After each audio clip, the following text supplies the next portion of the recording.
ये केरकेगार्ड के बाद के फिलोसफर हैं। इनके बीच आता है फ्रेडरिक नीशे का टाइम, और 1889 टू 1976। इनके कुछ वर्क्स अभी पब्लिश हो रहे हैं। 2014 में एक वर्क इनका पब्लिश हुआ। तो इट्स लाइक अभी के फिलोसफर हैं ये जर्मन हैं ओरिजिन में, जर्मनी में पैदा हुए थे। गरीब फैमिली में से थे, कैथलिक फैमिली। लोकल प्रीस्ट ने मदद की कि स्कूलिंग इनकी हो पाए।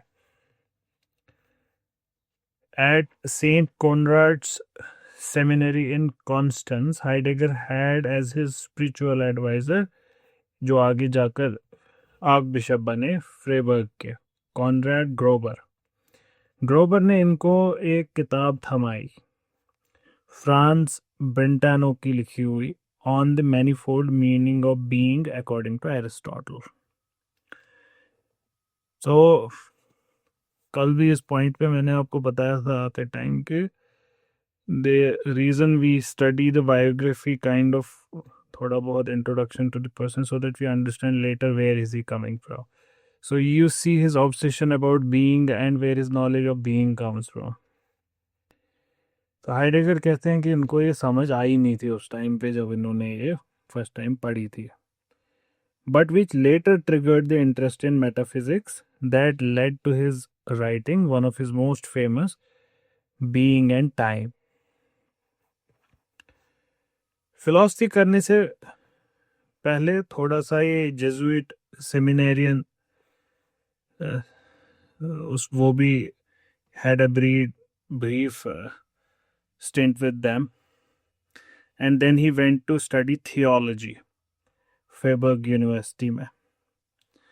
2 साल वहाँ थियोलॉजी पढ़े और फिर चेंज कर लिया और फिलॉसफी पढ़ना शुरू कर लिया 1911 में। 1915 में फिलॉसफी लेक्चरर बने उसी यूनिवर्सिटी में 4 साल के अंदर, और अपनी एक स्टूडेंट से शादी कर ली, एल्फ्राइड पेट्री नाम की। मियाँ बीवी राजी तो क्या करेगा काजी। ये 2 शादियां की इन्होंने एल्फ्राइड पेट्री से। एक कैथलिक, क्योंकि खुद कैथलिक थे, तो एक प्रोटेस्टेंट, क्योंकि वो प्रोटेस्टेंट थी। ये भी करना पड़ता है, लव इज लव। तो इन्होंने भी कर ली, लेकिन ऐसा लगता है कि प्यार इनके दिल में बहुत था, जो बढ़ भी सकता था। और इंटरेस्टिंगली ये अपने स्टूडेंट्स में ही ज़्यादा प्यार बांटे हैं। 2 औलादें हुई इनकी, इस कपल की, शायद एक कैथोलिक एक प्रोटेस्टेंट, वो पता नहीं है, बट औलादें 2 थी, दोनों बेटे। और ये शादी भी लाइफ लॉन्ग चली। और क्यों ना चले, क्योंकि प्यार बांटने का हक दोनों को था ही, कि आप शादी से बाहर भी प्यार बांट सकते हैं if it is overflowing. So it seems Heidegger's and Petri's love was like Food Corporation of India's godowns, overflowing. तो लेकिन हाइडेगर साहब ये ज़्यादा प्यार बांटते थे स्टूडेंट्स में। हना एरेंट बहुत मशहूर हस्ती हैं, इनका हम पढ़ेंगे इंशाल्लाह जब मौका मिलेगा। तो ये मोहतरमा भी हाइडेगर की स्टूडेंट थी। पढ़ाई के साथ साथ प्यार भी हो जाए तो क्या कमी है। तो ये भी इनका एक अफेयर रहा हना एरेंट के साथ। बात यहीं तक नहीं सीमित रही, इससे भी लंबा अफेयर जो कुछ सदियों तक, सदियां नहीं, डेकेड्स तक, दशकों तक चला, वो भी स्टूडेंट ही थी माशाअल्लाह इनकी, एलिजाबेथ ब्लॉचमैन। उनके साथ भी इनका अफेयर डेकेड्स तक चला। ये डिप्रेसिंग फलसफा दुनिया के लिए दिया इन्होंने, लेकिन खुद ये इधर उधर थोड़ा सा शौकीन मिजाज के ही शख्स थे। एलिजाबेथ ब्लॉचमैन, ये इनका खुद का बड़ा डिस्टिंग्विश्ड करियर रहा एज एन एजुकेशनल थेरिस्ट, और क्यों ना रहे, काफ़ी अच्छा एजुकेशन दोनों ने सीख कर रखा था। तो और बड़ी अच्छी बात है कि ये घर की बात घर पे ही रहे। ब्लॉचमैन इनकी बीवी की दोस्त भी थी, बड़ी खूबसूरत दोस्ती निभाई है। और ऐसा लगता है कि इनकी बीवी भी कुछ ऐसे रास्ते पे चली थी, तो इसी वजह से इन दोनों को आपस के इन खुराफात से तकलीफ होती नहीं थी। तो कुछ चिट्ठियों से ये पता चलता है she too was having other affairs. Hannah से मैरबर्ग यूनिवर्सिटी में मिले थे। वहाँ पे वो हस्टल से भी मिले। जब हम हस्टल का फ़लसफ़ा पढ़ रहे थे तो वहाँ पे हमने इसके बारे में बात की थी कि हाइडेगर इनके काइंड ऑफ स्टूडेंट रहे। तो so he was acting as an assistant to Heidegger there. तो अब उनके असिस्टेंट है तो फेनोमेनोलॉजी को डिटेल में उनसे सीखने लगे और उसको डिस्कस करने लगे, क्योंकि वो भी एक फील्ड डेवलप नहीं था। और हस्टल को ऐसा लगता था कि हाइडेगर इनके साथ रहेंगे, he would help him develop this phenomenology as a new science of consciousness। Hostel में हमने ये देखा कि ऐसा कुछ हुआ नहीं। हाइडेगर कहाँ, ये यार मेरा तितलियां वर्गा था, कभी इस फूल पे कभी उस फूल पे, तो ये कहाँ टिकते एक फूल के साथ, और वो भी जब वो फूल मैस्कुलाइन हो। तो खैर 1919 में हाइडेगर ने कैथोलिसिज्म भी छोड़ा। दीन के मामले में भी कदे इस फूल पे कदे उस फूल पे थे, लेकिन क्रिश्चियनिटी नहीं छोड़ी। फूल होना चाहिए कोई ना कोई। And soon thereafter began a detailed study of Aristotle's metaphysics. और इस पे इन्होंने जो स्कॉलेस्टिक ट्रेडिशन में कमेंट्रीज इस पे लिखी गई थी, कमेंटेटर्स ने उस पर कमेंट किया था, वो सब ये पढ़ने लगे।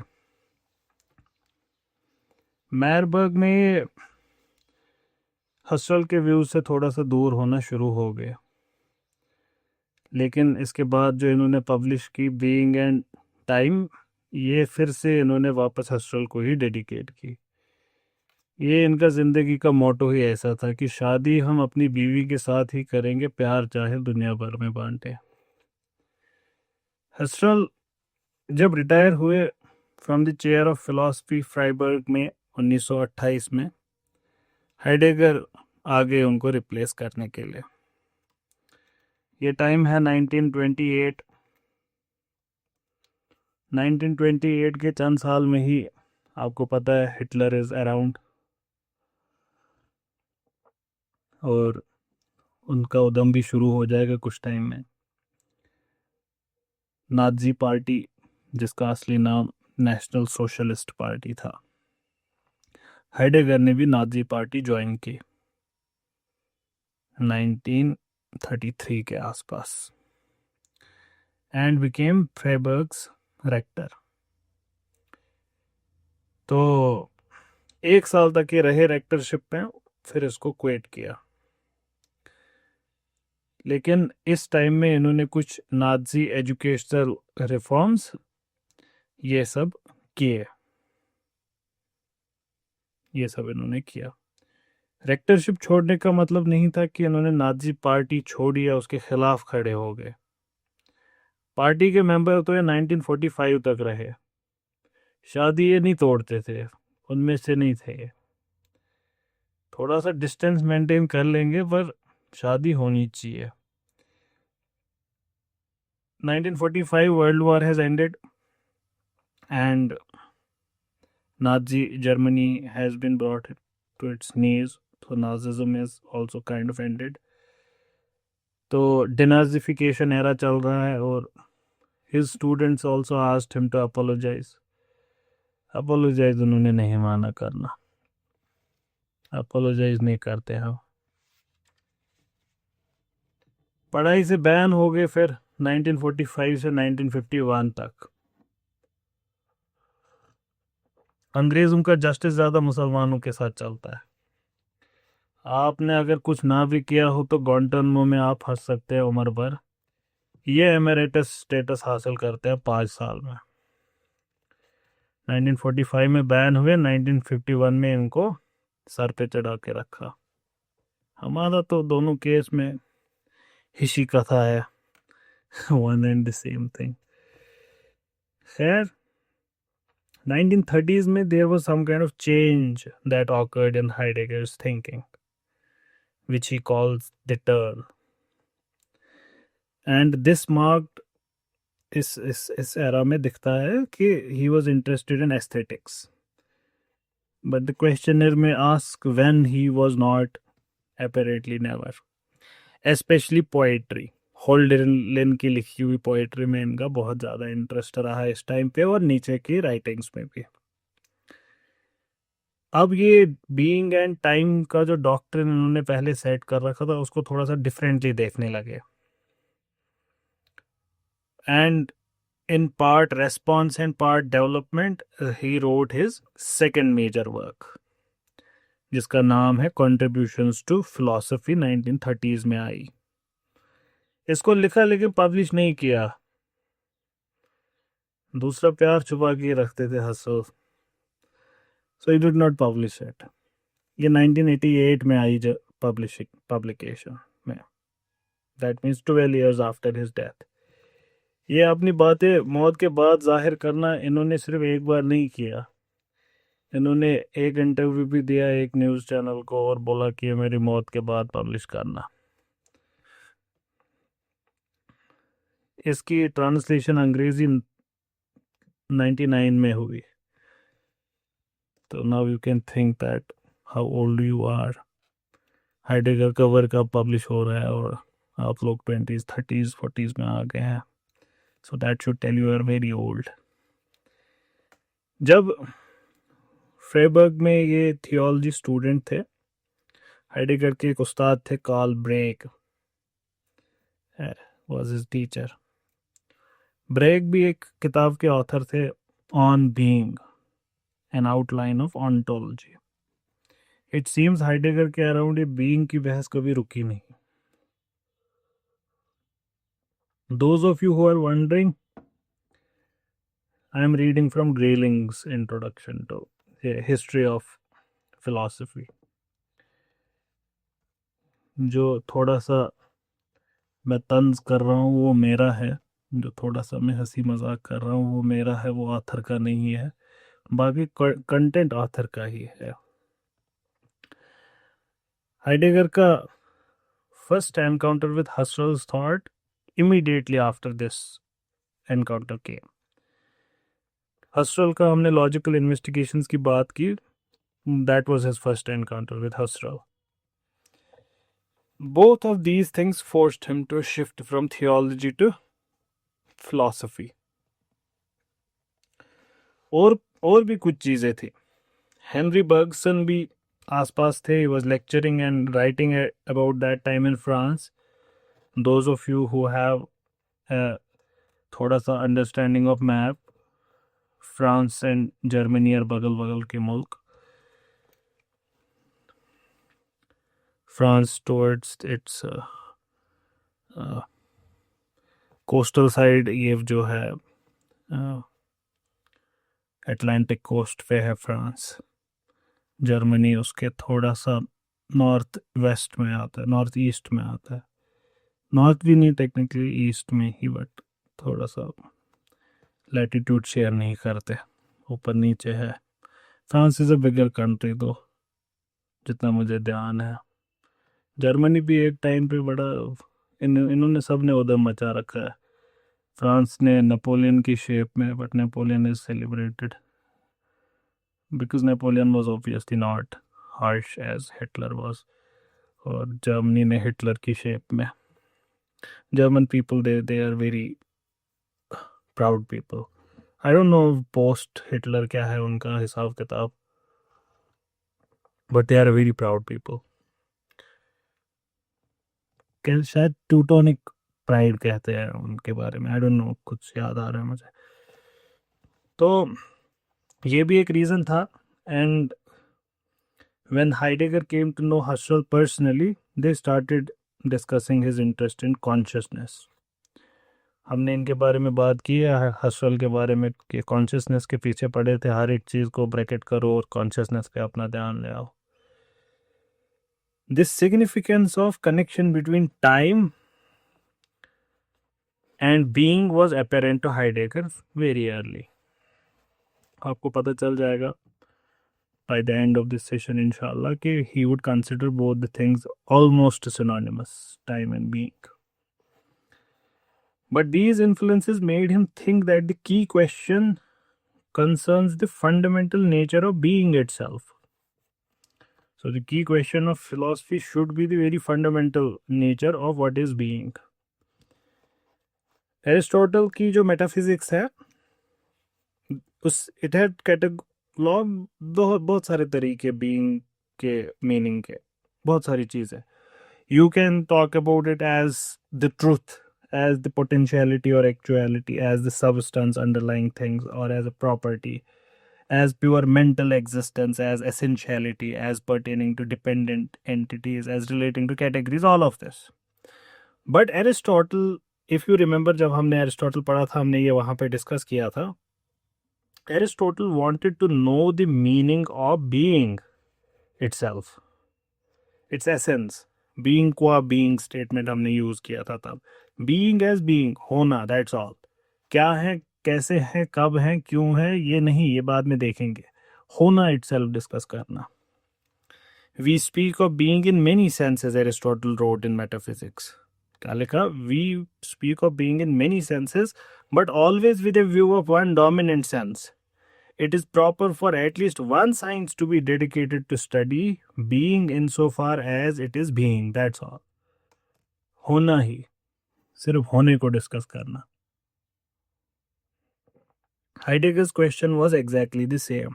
मैं भी इसी चीज को एक्सप्लोर करना चाहता हूँ, होने को, होना क्या होता है। और Heidegger rights, the following question concerned me in quite a vague manner. If being is predicated with manifold significance, then what is its leading fundamental signification? Being के बारे में दुनिया भर की बातें करते रहते हो आप लोग, मुझे जरा बताओ सबसे इंपॉर्टेंट बात क्या है इसके बारे में। What does being even mean? He regarded the topic of being as having been neglected by philosophy.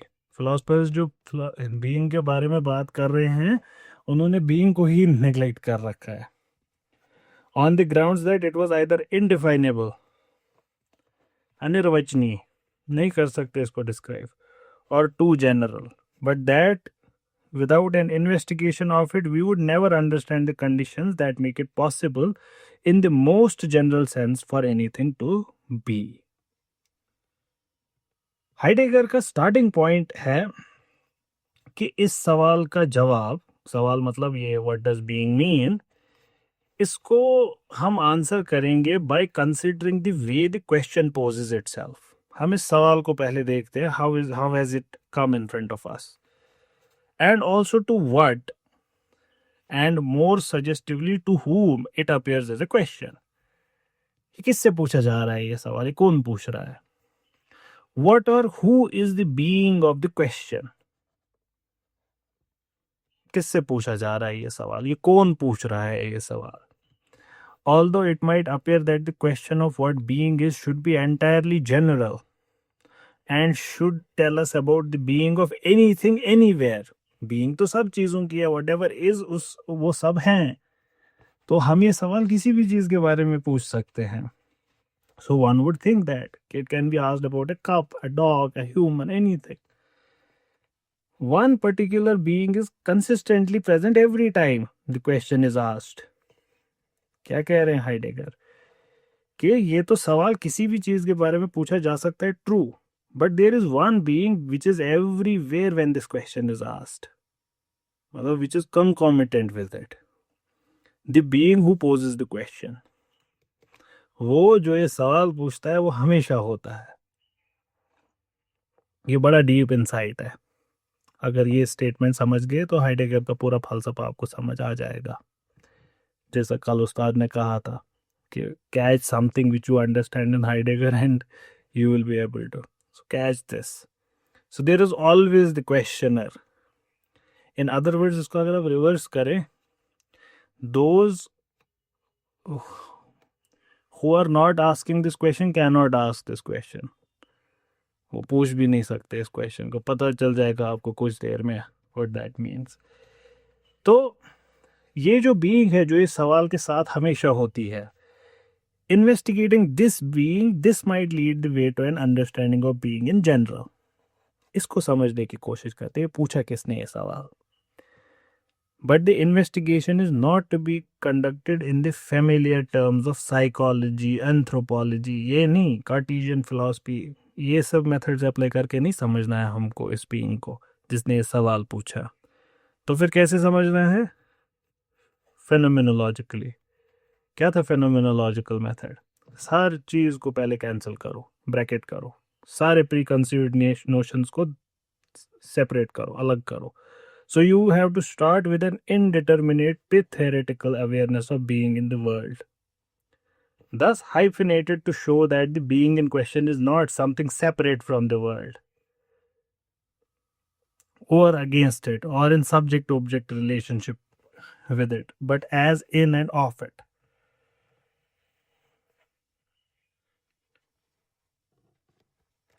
The being of this being जो आपको अब मिलेगी, इसको हाइडेगर दासियन कहते हैं। लिटरली इसका मतलब हुआ देयर बीइंग और existing. A Dacian is a being there, a concept that is primitive and sui generis. ये किसी और पे डिपेंडेंट नहीं है concept. Heidegger warns against identifying Dacian with a human being in the ordinary sense of the term. But in pursuit of clarification, one might think of Dacian as a human being viewed from metaphysical point of view. क्या है Dacian? As a human being viewed from the metaphysical point of view of his essential awareness of existing. So Dacian is aware of his existence and moreover as aware of existing in the world. Awareness is always awareness in the world. Dacian possesses logos. ये logos बड़ा interesting word है in the history of humanity. Word की logos के लफ्जी माने word है, तो इसकी बहुत बड़ी हैसियत है। अगर आप बाइबल पढ़ेंगे तो I think the first verse of Matthew और John, it starts with in the beginning there was word and the word was God, word was with God and word was God. Hazrat Isa को कलिमतुल्लाह कहा गया, the word of God. तो ये logos has been in the centre of the debate, the status of Jesus Christ. And then there is Kalamullah, हमारे लिए भी the word of God, Quran. और फिर उसकी eternity and creation पे बहस हुई है early Islamic philosophy में। तो logos, and then in a way we are also word, because how were we created? We were created when God said be, and be is a word, and he said be and it was. So we are in a way product of be, BEB, होना। तो वो भी एक word था logos. तो यहाँ पे लेकिन लोगोस उस सेंस में यूज नहीं हो रहा।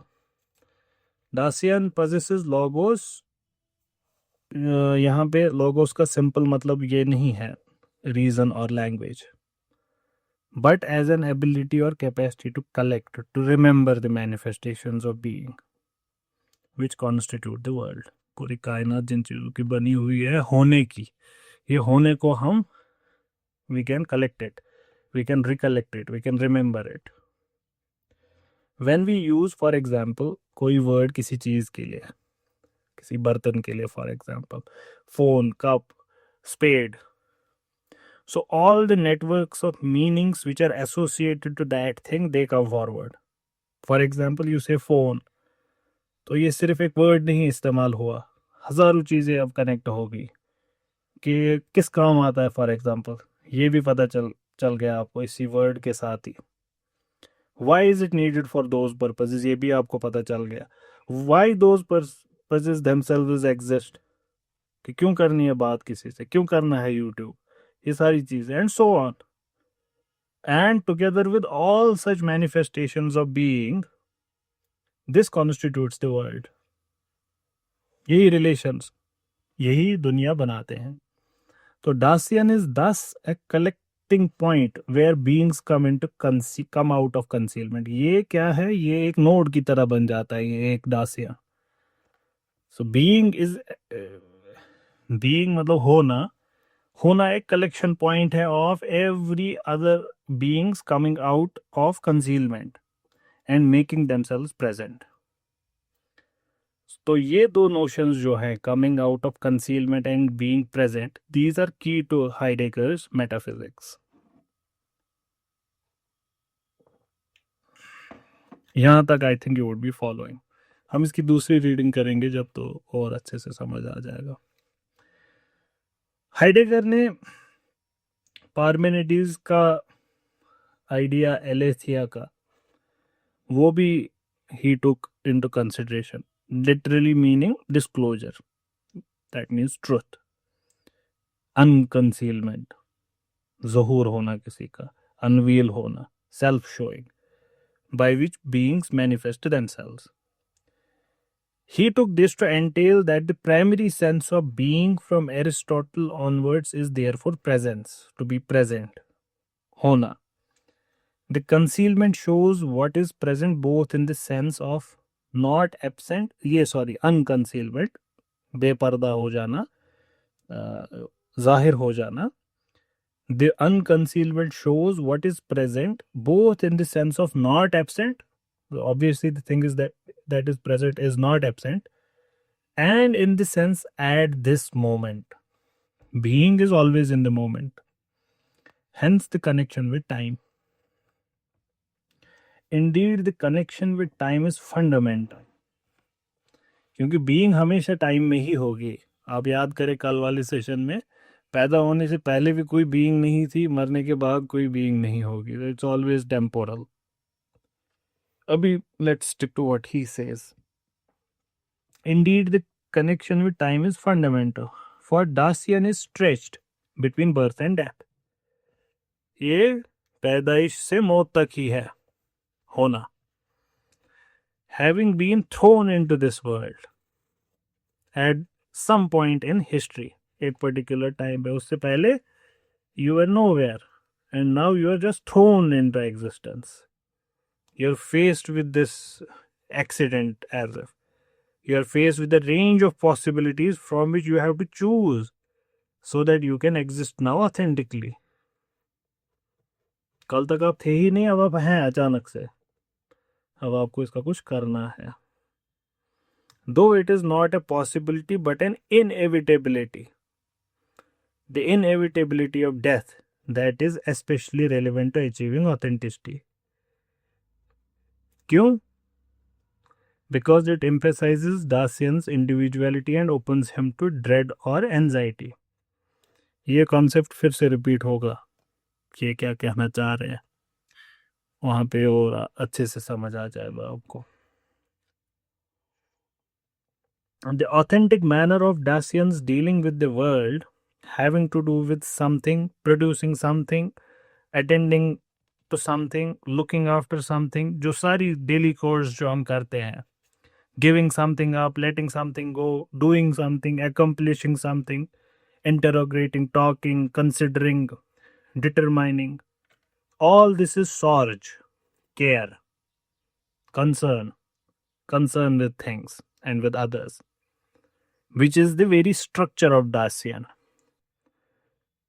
The relationship of this Dacian with everything out there is of sorge, of care. He's related to everything else out there. इसका भी समझ आ जाएगा रोल आपको। The anchoring concepts of being and time are Shian and Aletheia, being and disclosure or unconcealment. The discussion of the fundamental nature of being is confined to the very first part of the treatise, most of the rest being a discussion of Dacian in existential terms. ये उनकी किताब being and time के बारे में बात हो रही है कि ज़्यादातर पहला वाला जो हिस्सा है वो इसी टॉपिक पे है. Disclosure is effected by anxiety and care. ये जो अनकंसीलमेंट है ये क्यों हमको पता चलता है? Due to anxiety and care. Note that anxiety is not fear. ये हम बार बार रिपीट कर चुके हैं. Because fear is always of something particular and you can get rid of it. You fear a spider, but you can get rid of the spider. But rather, it is indefinite and general mood of dread or anguish. And it alters the way you see the world. It alters the way the world seems to Dacian. So disclosure then is like clearing a forest, जो open कर देगा और दिखा देगा जमीन actually है कैसी. Which opens to Dacian its self-understanding of the structure of care. This being threefold. Structure of care is threefold. First, thrownness. We are just thrown into the world without any answers available to question why I am here. Why am I here? And why am I here now? कुछ नहीं पता हमको. ये तीनों भी repeat होंगे फिर से. So, this is the first thing we come to know, self-understanding. Projection. The process of looking at things around us to find possibilities for escaping our dread. And finally, fallenness. The condition produced by Dacian's tendency to fail itself, to distract itself from authenticity. But only by achieving authenticity can the anguish of existence be overcome. हम भागते रहते हैं इस anguish से existence की. लेकिन Heidegger कहते हैं ना, इसको फेस करने से ही आसानी होगी. You have to achieve authenticity and only then can this anguish go. Given that being and time is a work that starts by announcing itself as an examination of the fundamental concept of ontology, its focus on Dacian and the quest for authenticity seems to some critics to be a distraction.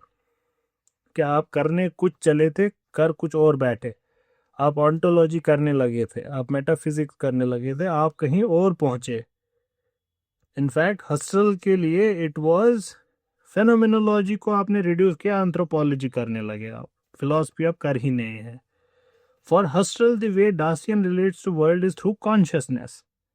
आपको पता ही he was obsessed with consciousness. But in adding moods as a way of making the world present to Dacian, not as the object of its attention, but as the horizon of its existence. Heidegger insisted that the world is not something over against Dacian treated as a knowing subject, but is part of Dacian's own existence. फिर से सुने. Hustle के लिए the way Dacian relates to the world is through consciousness. यहाँ तक एक clear है. लेकिन in adding moods as a way of making the world present to Dacian, ये हाइडेगर की अब बात हो रही है, not as a object of its attention. कि जो ये दुनिया है, it is not object of Dacian's attention, but it is the horizon of its existence. कि इसकी existence पहुंची वहीं तक सकती है, इससे आगे जा नहीं सकती उसकी existence.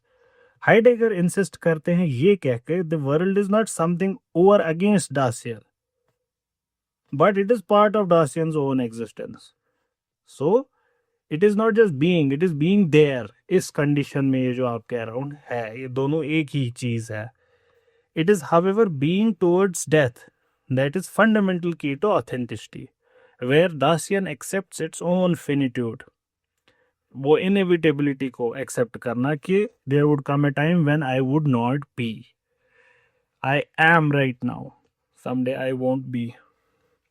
When it realises and accepts this, it opens up, it discloses things. Dacian's own being is disclosed to itself and completes it by making sense of it as a whole. Being in time ये कभी मुकम्मल हो नहीं पाई. Heidegger ने इसका पहला part somewhat इन ए हरी publish किया. Kind of seems that he was in a pressure to secure the chair of philosophy in Marburg University. But he did not complete it because over the following years the emphasis of his interest shifted. कहीं और पे इनका मन लगने लगा. यहाँ पे एक तंज भी है और एक हकीकत भी है. हकीकत ये शिफ्ट हुए एस्थेटिक्स और नीशे में. तंज ये कि इंटरेस्ट इनका कहीं और चला भी गया था, मिले थे वहाँ से और एक माशूक से. But also towards writing a historical inquiry into Dacian's understanding of being. Later still, जब सेकेंड वर्ल्ड वॉर ख़त्म हुआ, जब इनको फिर से अलो किया गया टू टीच, डिनाजिफिकेशन पीरियड की जो मैंने बात की थी earlier, so he once again turned his attention to the same field. और इस एरा में इन्होंने टेक्नोलॉजी पे भी बात करना शुरू किया. इनफैक्ट इनके टेक्नोलॉजी पे पेपर्स बड़े मशहूर हैं. Examining what it is and what relationship human existence can have with technology. इनकी रिश्तेदारी नाजी पार्टी के साथ and his work have been surrounded by controversy. वो तो आपको पता चल ही गया होगा. आप हिटलर की पार्टी को बिलोंग करते हैं एंड आप उसमें एक अच्छा किरदार अदा कर रहे हैं तो ऑब्वियसली आपकी क्वेश्चन मार्क्स तो लगेंगे ही. वो दूसरा पार्ट जिस पे हम थोड़ा सा तंज कर रहे थे वो कोई बड़ा मसला है नहीं, आपको पता ही है उस पार्ट ऑफ द वर्ल्ड में.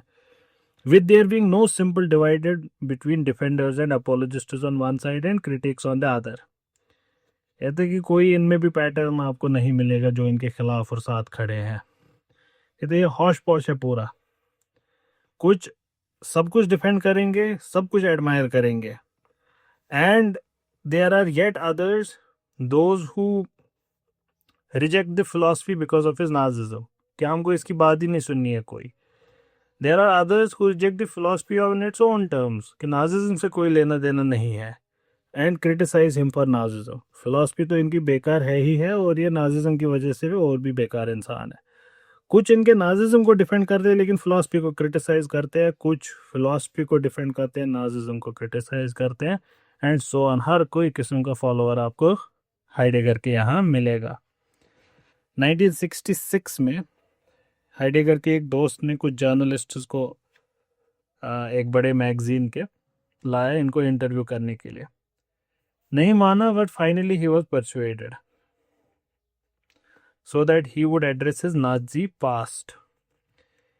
इन्होंने एग्री किया, but with the condition कि whatever he says should be published after his death.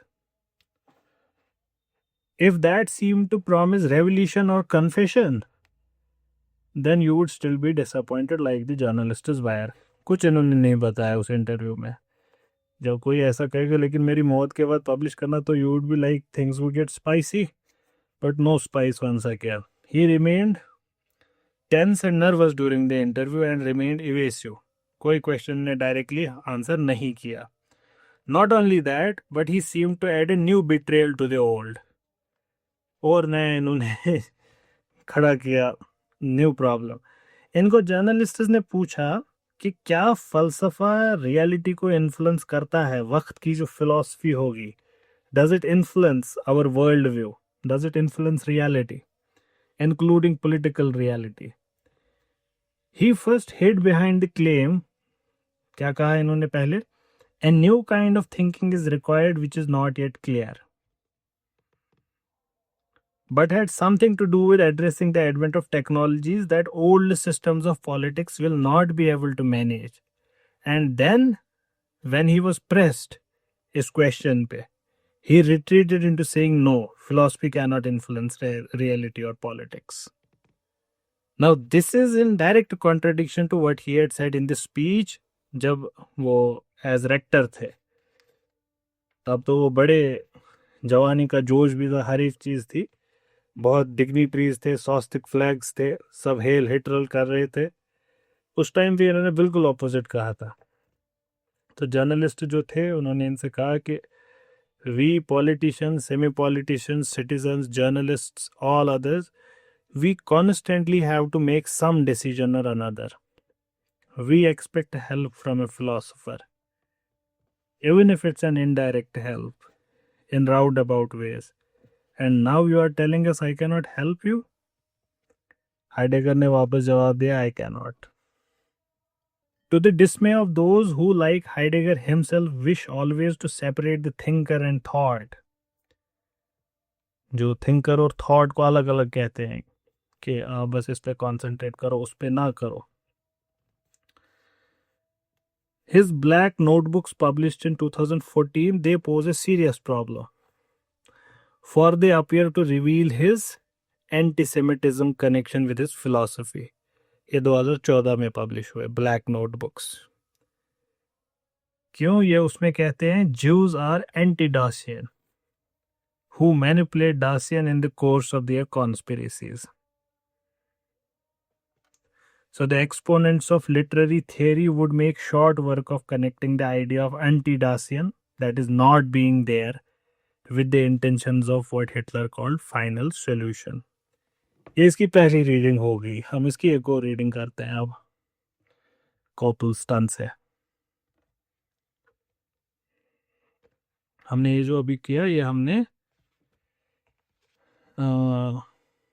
Grilling से किया. ये कहते हैं कोपलस्टन, हाइडेगर साहब 1889 में पैदा हुए थे और he was brought up as Catholic. बाद में नियो कांटियन ट्रेडिशन से इन्फ्लुएंस थे और सब्सिक्वेंटली हस्टल के अंडर पढ़े और फिर अपना थॉट खुद से डेवलप किया. ये जो हमने अभी रीडिंग की ना ग्रेलिंग से, अब आपको ये दिखेगा ये बहुत एक्सेसिबल हो जाएगा कोपलस्टन का टेक्स्ट और आप इसको अब अच्छे से समझने लगेंगे because he approaches the same things in a different way. और यहाँ पे थोड़ा सा मैं भी विंडिकेट हो जाऊंगा जब मैंने कहा था कि हाइडेगर आसान नहीं है समझना, क्योंकि कोपलस्टन वो बार बार कहेंगे कि it's not easy to understand him, and वो ये भी कहेंगे कि मुझे भी नहीं समझ आता. खैर, कहते हैं कि फिर उन्होंने अपना थॉट डेवलप किया. कहते हैं कि it is worthy to note कि इनका थॉरो अंडरस्टैंडिंग था ग्रीक और मिडिवल फिलॉसफी का. ग्रेलिंग से आपको पता चल गया इन्होंने स्कॉलेस्टिक ट्रेडिशन और एरिस्टोटल को पढ़ा था. He makes no secret of the fact that his own philosophy stands in close relationship with past European speculation and that it is or was his ambition कि वो हमारे वक्त के एरिस्टोटल बने so far as the problem of being is concerned. At the beginning of Sein und Zeit, ये हो गया being and time. Sein is being, तो the same, being there. Zeit is time. I don't know the exact pronunciations, ये German words हैं. Heidegger speaks of renewing this problem, the problem of the meaning of being, the Sein.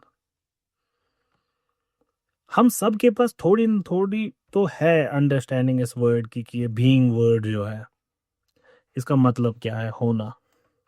थोड़ा बहुत तो है हमें इसकी understanding. ये हमको कैसे पता? क्योंकि हम ये वर्ड इस्तेमाल करते हैं. तुम कहाँ हो, मैं अभी यहाँ हूँ. हमने शायरी भी पढ़ रखी है, डुबोया मुझको होने ने ना होता मैं तो क्या होता.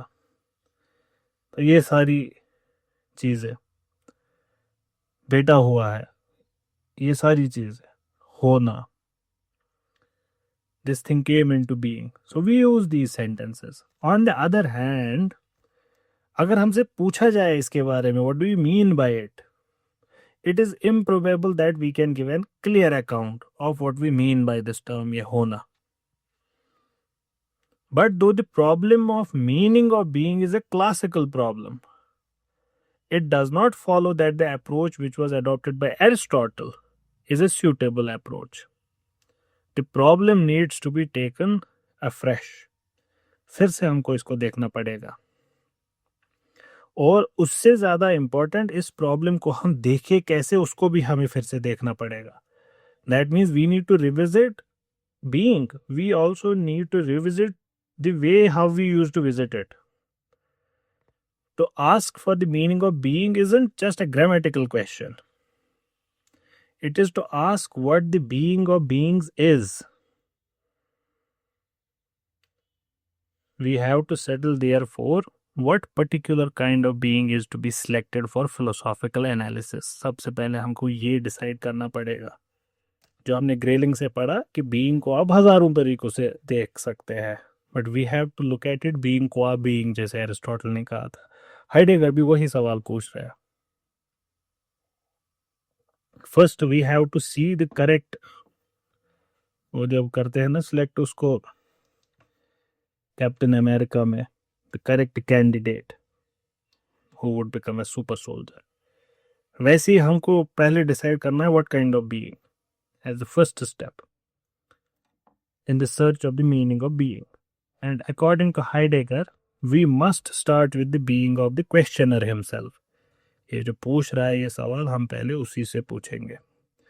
Man stands in a peculiar position with regard to the problem of being.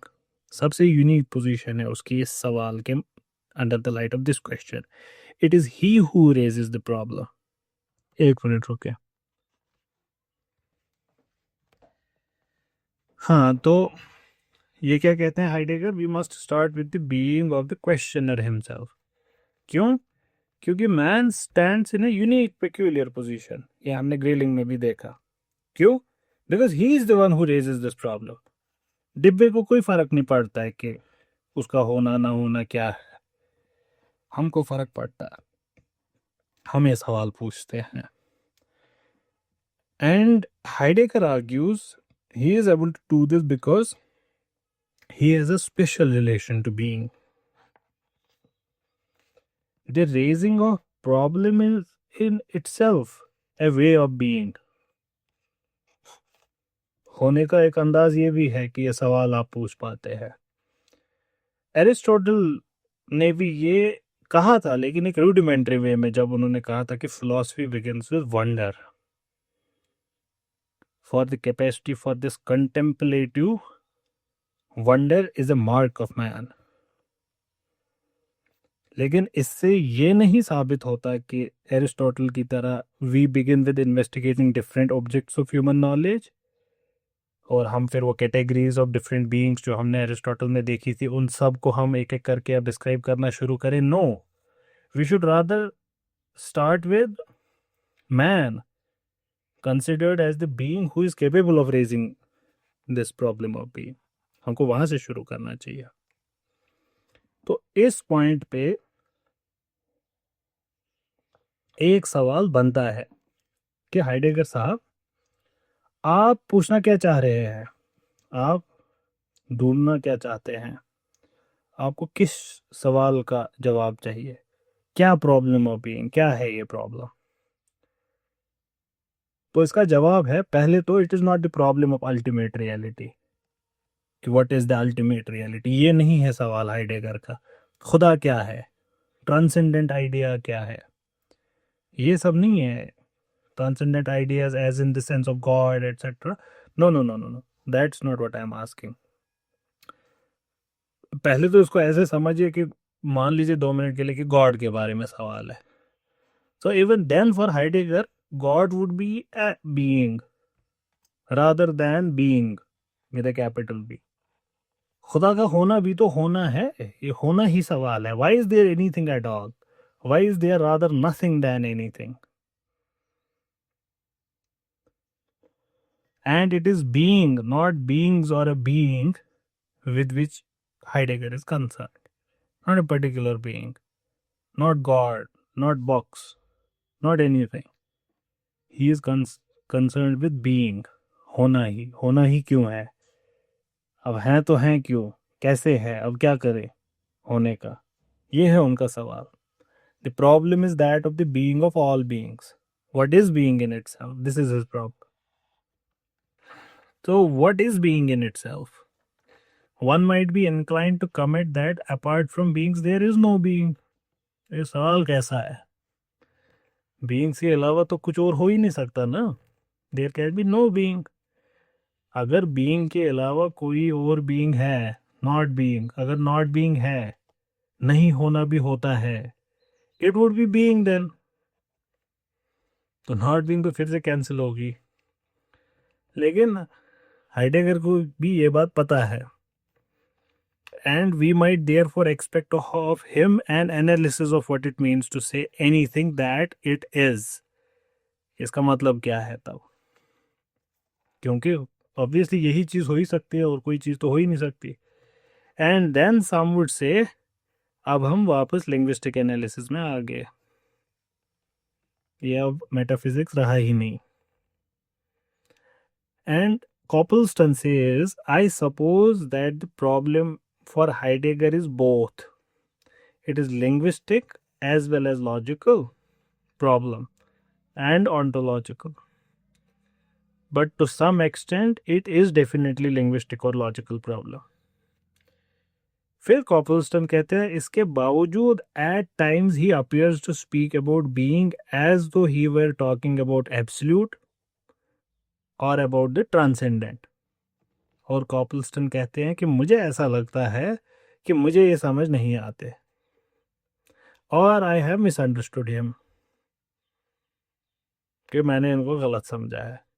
मुझे ऐसा लगता है he oscillates between one point of view to another, या तो मैंने इनको गलत समझा है।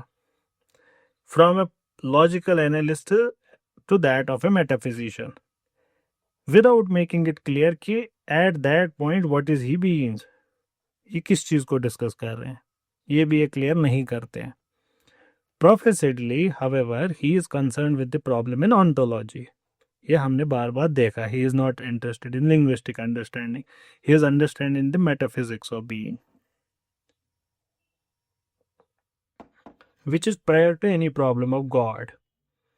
Before we can even raise the problem of God, we must be able to answer the question, what is the being of beings? खुदा का होना भी क्या है, होता क्या होना, मतलब इसका मतलब क्या है होने का। And as it is man who raises this problem, and who thus has a preliminary idea of being, he stands in a special relationship to being। क्योंकि ये सवाल हम ही पूछते हैं, इसका मतलब हमारा ही कुछ रिश्ता है इस वर्ड के साथ, और कोई तो पूछ नहीं रहा है ये सवाल। We should start with an analysis of man as the being who is open to being, and it is this analysis of man जो सबसे ज्यादा पढ़ा जाता है हाइडेगर में। Man, Dasein, is existence,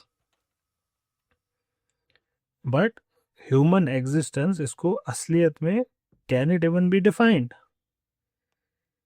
Human existence cannot really be defined, for it is potential being or a potentiality of being.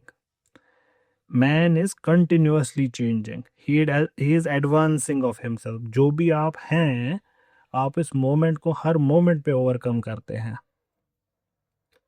You are overcoming, you are stepping ahead of what you are at that moment, you are reaching out into the future, you are transcending yourself every moment।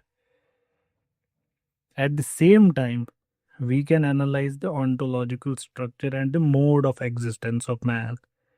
और जब हम ये करते हैं कि man की existence है कैसी, जब हम इसको देखते हैं, the first thing to notice is that man is being in the world. पहली चीज हमको क्या पता चलता है कि we are just there, we are there. Now that man is de facto in the world, क्यों है, कैसे है, कहाँ आया, बाद में देखेंगे। पहले तो हमको इतना पता चला कि है ये कायनात में। In the sense that he stands in relationship with other things and persons is obvious enough, कि वो कायनात में है, इससे अब इतना तो ऑब्वियस है ही कि कुछ ना कुछ उसका रिश्ता इस कायनात के साथ बन गया। But Heidegger does not mean merely that man finds himself standing as a matter of fact in relationship with others। इतना ही नहीं है जिस पे हाइडेगर हमारा ध्यान ले जाना चाहते हैं। He means that man exists as a being which is necessarily preoccupied or concerned with the other। ये इतना ही नहीं कह रहे हैं कि हाँ उनका कोई रिलेशन है बाकी कायनात के साथ, बाकी चीज़ों के साथ, ना। हाइडेगर हमसे ये कहना चाह रहे हैं कि ये नेसेसरी है उसके लिए, वो इसको अवॉइड ही नहीं कर सकता। He is necessarily preoccupied with all of these things. अब इसको आप हस्टल में थोड़ा सा देख सकते हैं, थोड़ा सा। हस्टल ने क्या कहा था कि consciousness is always of something, you think of something every time. थोड़ा सा आप वैसे इसको समझ सकते हैं कि ये कह रहे हैं Heidegger. He is not of course necessarily concerned with this और that particular thing, but the relationship or being preoccupied or concerned with is a constitutive mode of his existence. यही बनाता है उसको जो वो है। He exists as a being which is preoccupied. He exists as a being which is concerned. He exists as a consciousness of something. ये वो नहीं कहते, ये वाला मैंने ऐड कर दिया just to make you understand what he is saying. He is concerned with the other in his forward movement through realization of his own possibilities. And through his preoccupation or concern he constitutes the world. क्योंकि अब वो इस कायनात के साथ related है, he is thrown into it, so he starts giving it meaning. He constitutes the world as a meaningful system of objects जो intelligible है। ये हैफिजर्ड नहीं है, ऐसी नहीं है सब कुछ। Standing in intelligible relationship to one another and to man himself. तो हर एक चीज़ का पैटर्न बन गया। अब ग्रेलिंग ने क्या कहा था, मैन, ये जो डास है ना, ये इस पैटर्न का मीटिंग पॉइंट है। The world of things is for Heidegger the world of tools और instruments. Their mode of being is to exist for बाकी सारी चीज़ों का। His existence himself is existence, that's all. बाकी सबकी existence is existence for. The earth is for the farmer, जिसमें वो अपनी सब्जी वगैरह जो भी उगाना चाहते हैं। इट मीन्स हावेवर, ये जो अर्थ है उसके लिए तो कुछ है फार्मर के लिए, लेकिन जियोलॉजिस्ट के लिए भी क्या वही है? नहीं, it's something else. Military strategist के लिए अलग है। What it means for each is determined by the particular form taken by that fundamental प्रीऑक्यूपेशन। how are you occupied with this world? That is going to change the meaning of the world for you, or concern which constitutes him as a human being. What are your concerns? That's what would give meaning to the outer world for you. वैसे ये change करेगा, bend होगा in a way. In his forward movement towards the realization of his own possibilities, preoccupied with the other. Man क्या करता है? Man constitute करने की कोशिश करता है एक इंटेलिजिबल, एक meaningful system of objects which is at the same time the result of his forward movement and the field in which his particular projects can be realized. So, man's search for meaning continues. तो आगे कहते हैं कॉपलस्टन, man is being in the world as concerned with things as tools in the realization of his own possibilities. यहां तक तो ये समझ आ गया होगा। But to say that man is concerned with things as tools or instruments must not be understood as excluding a variety of perspectives. Perspectives बहुत सारे हो सकते हैं इन tools के। For example, ये कॉपलस्टन एग्जाम्पल लेते हैं कि रेजर ब्लेड की। अब इसकी मीनिंग क्या है रेजर ब्लेड की? कॉपलस्टन कहते हैं, obviously he is exposing Heidegger. He says razor blade, for instance, receives its meaning or intelligible function through man. और क्या होगी वो मीनिंग जो उस वक्त इमीडिएट कंसर्न होगा इंसान का? जैसे इसकी मीनिंग हो सकती है as a shaving instrument, if you are trying to shave, if that's your concern. Cutting instrument, murdering instrument, ये सारी चीजें हो सकती है। But that doesn't mean any other perspective is like thrown away. Shaving है razor का meaning, that doesn't mean that only shaving would be there. कि scientific point of view इस चीज़ का नहीं हो सकता, या कोई who is simply interested in the objective study of the physical thing. The scientist also has a purpose, though not same as the purpose of one who wants to shave or one who wants to murder through it. And his perspective or view of the object, how is that determined? That is determined by his purpose. So the practical point of view does not enjoy an exclusive privilege. हर एक perspective equally privileged है. But neither does the point of view of the scientist. Preoccupation different, दासियन का different होगा. And can give rise to different, though complementary, meaningful systems. बहुत सारे तरीकों से देखा जा सकता है. ये कहते हैं, perhaps it may be as well to point out that Heidegger is not saying that human ego is responsible for being of everything other than itself. क्या कहा इन्होंने कि यहाँ पे ज़रूरी है पॉइंट आउट करना कि हाइडेगर ये नहीं कह रहे कि human ego is responsible for being of everything else ना, ये नहीं कह रहे वो. That which is created by my प्रीऑक्यूपेशन is a meaningful system. ये आपने बनाया. और systems which form my world, not the brute there-ness of the object. Again, the individual comes to discover. कहने का मतलब, इसको अगर मैं थोड़ा सा एक्सप्लेन करूँ, ये वाला सेंटेंस ये कह रहे हैं हाइडेगर ऑन्टोलॉजिकल एग्जिस्टेंस बाहर की दुनिया की डिस्कस नहीं कर रहे हैं. जब वो ये कह रहे हैं कि आप रेस्पॉन्सिबल नहीं है कि वो चीज़ें वहाँ हैं क्यों, उनकी एग्जिस्टेंस आप पे डिपेंडेंट नहीं है. हाइडेगर भी ये कह रहे हैं कि उनका जो पर्पस है वो आपने डिटरमिन किया, मीनिंग उसको आपने दी. Out there they were brutally there, that's all. you made it a system.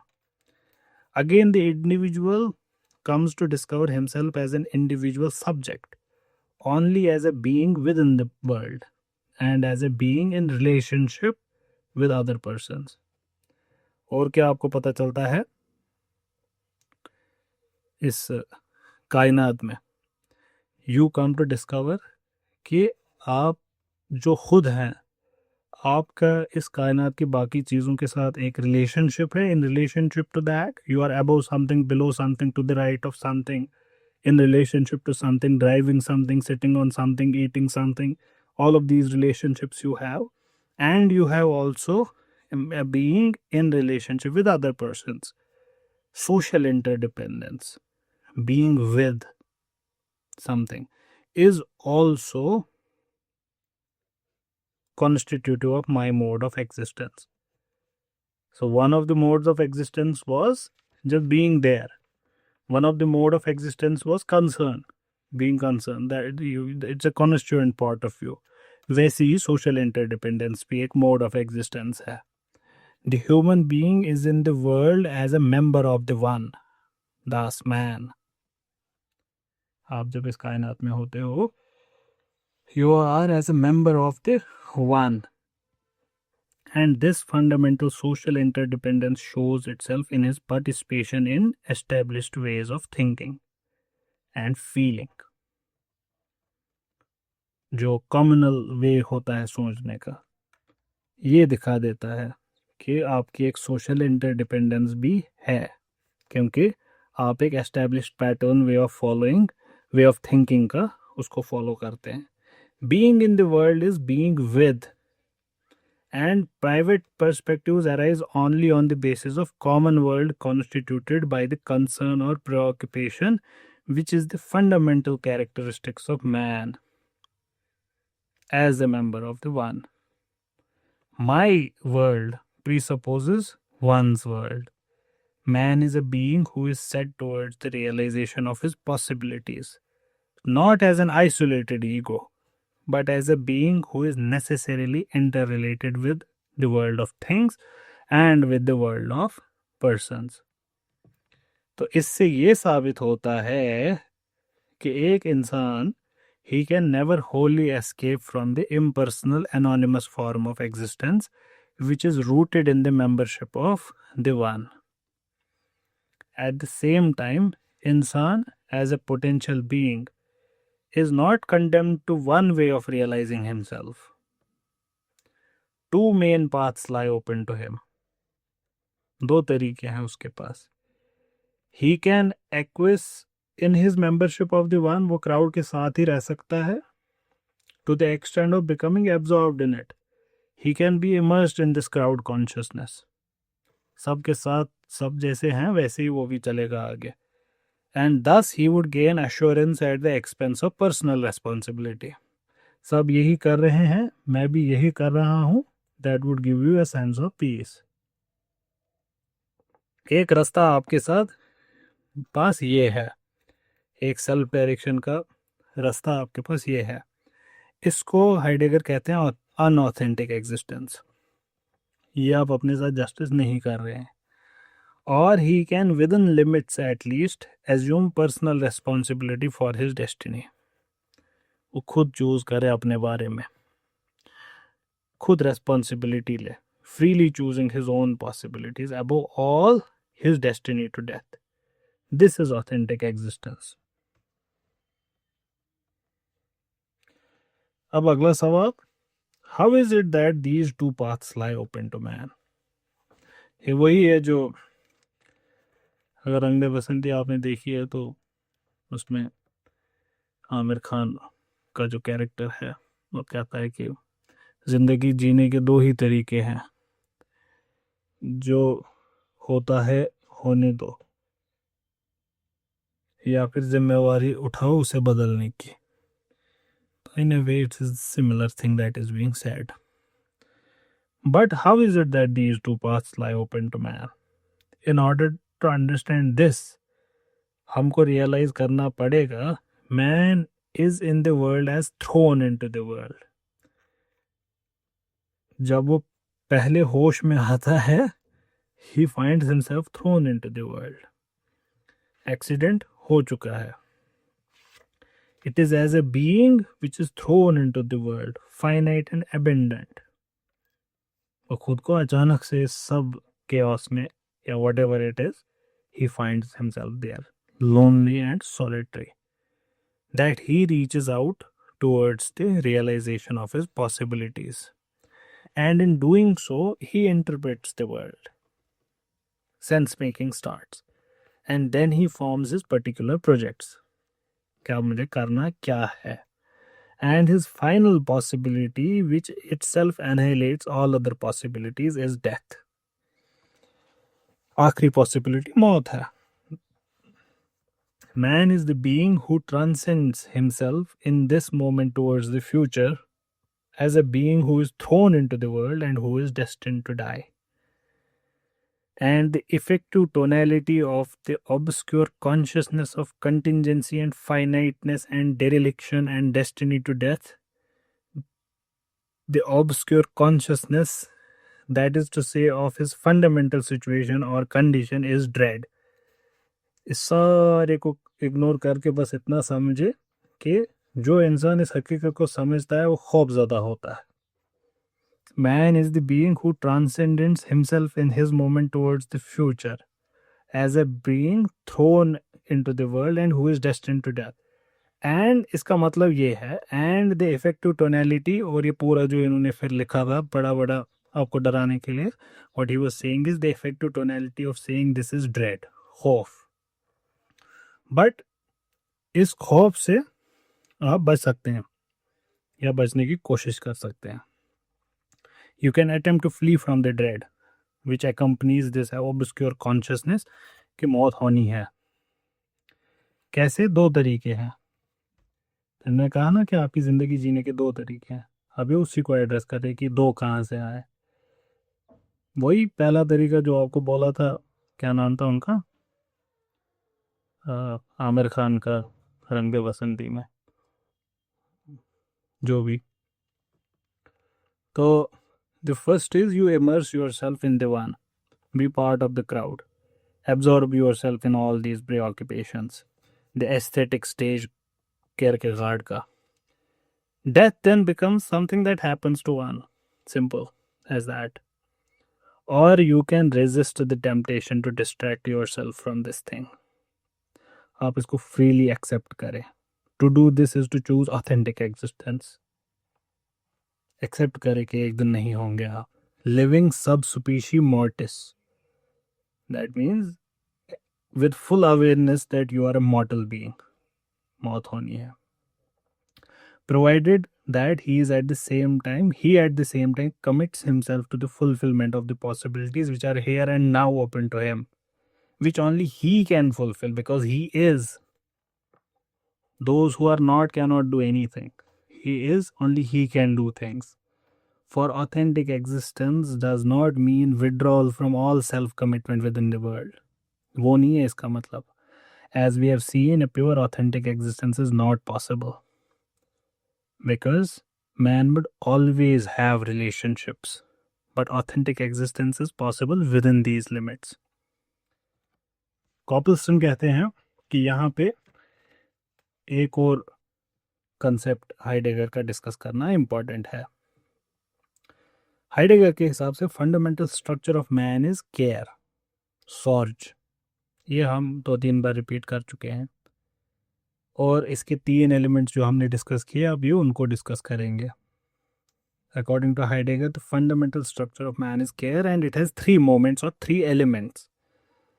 वो 3 एलिमेंट्स हमने इससे पहले बात की है.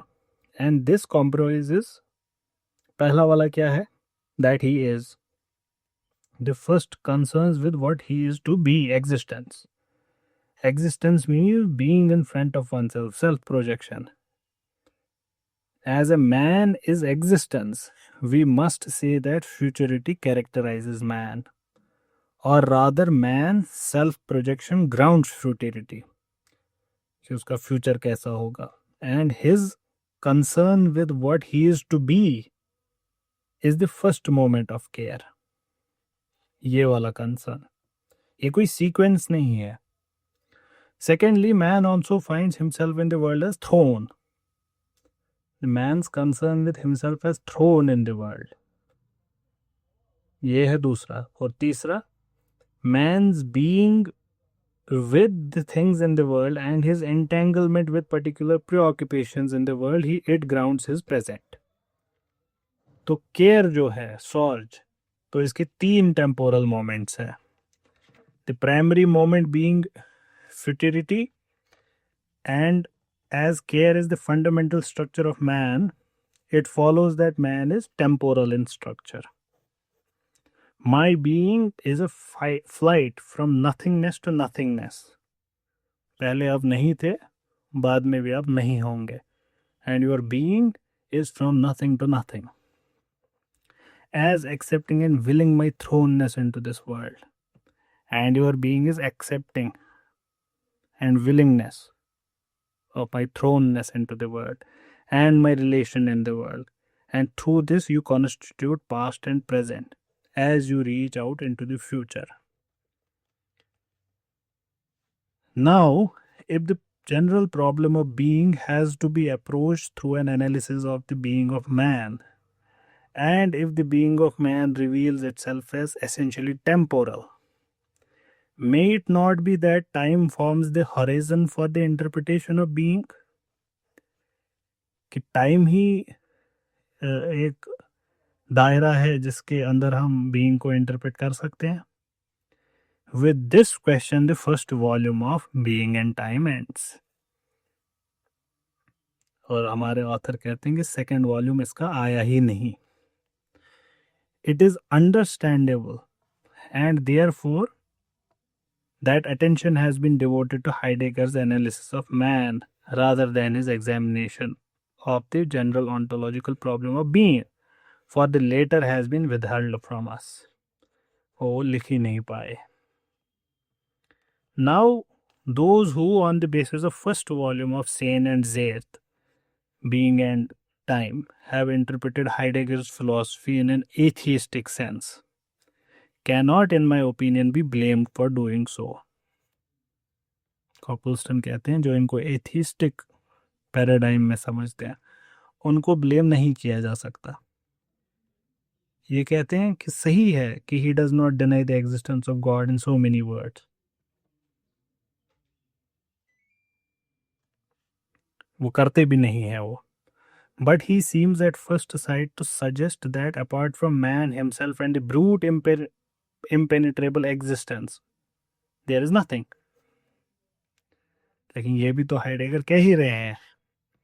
And the way in which he handles the problem of being seems to suggest that for him being is necessarily finite and temporal. ये भी हमने देखा ही इनका. Being is from nothing to nothing. So it is essentially finite and temporal. और खुदा का जो तस्वुर है वो आपको पता ही है, तो वो फाइनाइट है, वो इनफाइनाइट है, और वो टेम्पोरल भी नहीं है, एटेम्पोरल है, आउटसाइड टाइम है. So the existence of an infinite being transcending the temporal order, it would be ruled out in Heidegger's philosophy.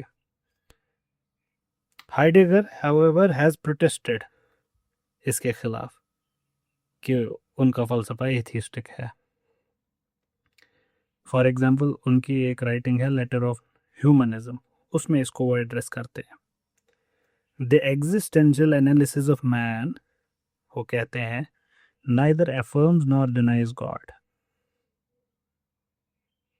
लेकिन इसको आप कॉपलस्टन के हिसाब से इनडिफरेंट भी ना समझे कि वो इनडिफरेंट है. The problem of existence of God can not be raised on the level of thought to which the existential analysis of man belongs. It can be raised only on the plane of the holy.